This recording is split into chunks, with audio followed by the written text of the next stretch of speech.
जरा सोचिए, एक छोटा सा गांव जहां भरोसा ही सब कुछ है।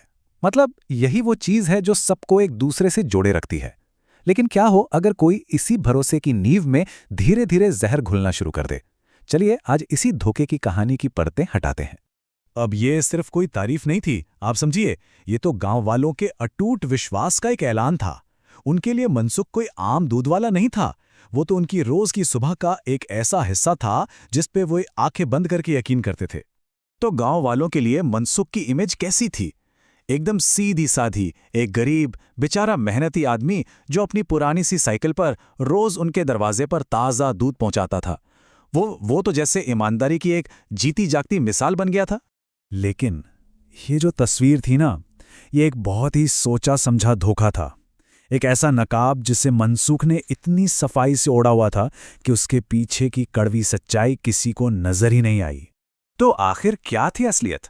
असलियत ये थी कि मनसूख की गरीबी सिर्फ एक दिखावा थी और उसकी साइकिल, वो तो बस शख्स से बचने का एक जरिया। वो अपने परिवार को तो असली गाढ़ा दूध पिलाता था, लेकिन जिन लोगों ने उस पर भरोसा किया उन्हें बेचता था पाउडर और धोखे से भरा दूध। मतलब वो हर रोज उनके विश्वास का सौदा कर रहा था। और आपको तो पता ही है, जब लालच बढ़ता है ना तो इंसान गलत रास्ते पकड़ ही लेता है। बहुत जल्द मनसुख की कहानी में कुछ अपराधियों की एंट्री हुई और उसका ये छोटा मोटा धोखा एक बहुत बड़े गुनाह की तरफ बढ़ने वाला था। मनसुख ने अपने धोखे का जो किला बनाया था वो काफी मजबूत था, पर उसमें पहली दरार तब पड़ी जब एक ऐसा मेहमान आया जिसे सच को सूंघने की आदत थी। चलिए अब कहानी में एक ट्विस्ट आता है। अब हम इसे एक पुलिस वाले के नजरों से देखते हैं। मनोज के लिए तो ये एक आम सी सुबह थी, जब तक कि पुलिस शब्द सुनते ही दूध वाले की हालत खराब नहीं हो गई। किसी आम आदमी को शायद ये थोड़ा अजीब लगता, पर एक पुलिस वाले के लिए ये पहला सुराग था। बस वहीं मनोज के दिमाग की घंटी बज गई। दूध वाले का यूं डरना ये नॉर्मल नहीं था। उसे समझ आ गया कि इस शांत दिखने वाले गांव में पर्दे के पीछे जरूर कुछ गलत हो रहा है। तो देखिए फर्क कितना बड़ा था। एक तरफ वो गांव था जो उसे ईमानदार मानता था, भरोसे का प्रतीक समझता था, और दूसरी तरफ था एक पुलिस वाला जिसे सब कुछ गड़बड़ लग रहा था। सवाल ये था कि सच क्या था। अब मनोज को अपना शक पक्का करना था, तो वो पहुंच गया मनसूख के घर। बोला, दूध चाहिए? मनसूख ने क्या कहा, अरे सारा दूध तो फट गया। लेकिन फिर उसी घर में मनोज को जो चाय और पनीर मिला, उसका स्वाद एकदम शुद्ध था। बस मनोज समझ गया, मनसुख के घर में दो तरह का दूध है, एक सच और एक झूठ।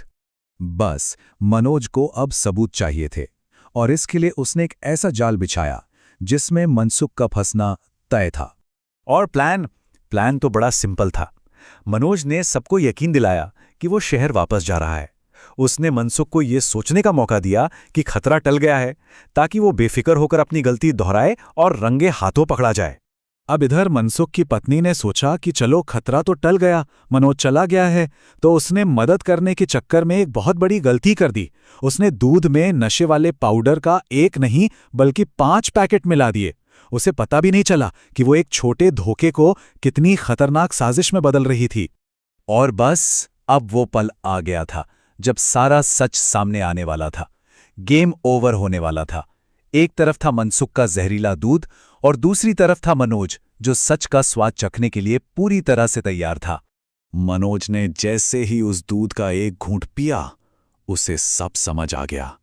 दूध का स्वाद नहीं था वो तो नशा था, एक धीमा जहर।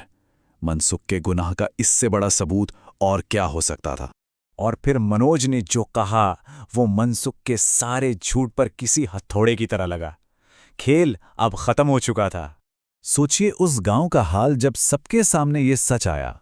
उनका वो ईमानदार दूध वाला हथकड़ियों में जा रहा था। उस दिन सिर्फ मनसूख नहीं पकड़ा गया, बल्कि पूरे गांव का जो एक दूसरे पर भरोसा था ना, वो टूटकर बिखर गया। देखिए, मनसुख ने सिर्फ दूध में मिलावट नहीं की थी, नहीं, उसने तो उस भरोसे के कुएं में ही जहर घोल दिया था जिससे पूरा गांव अपनी प्यास बुझाता था। ये एक ऐसा धोखा था जिसकी चोट हर किसी को लगी थी। तो आखिर में ये कहानी हमें एक बहुत बड़े सवाल के साथ छोड़ जाती है। जब भरोसा, विश्वास ही इस तरह से तोड़ा जाए, तो क्या वो जख्म कभी भर पाते हैं, या फिर वो शक की दरार हमेशा के लिए रिश्तों में रह जाती है?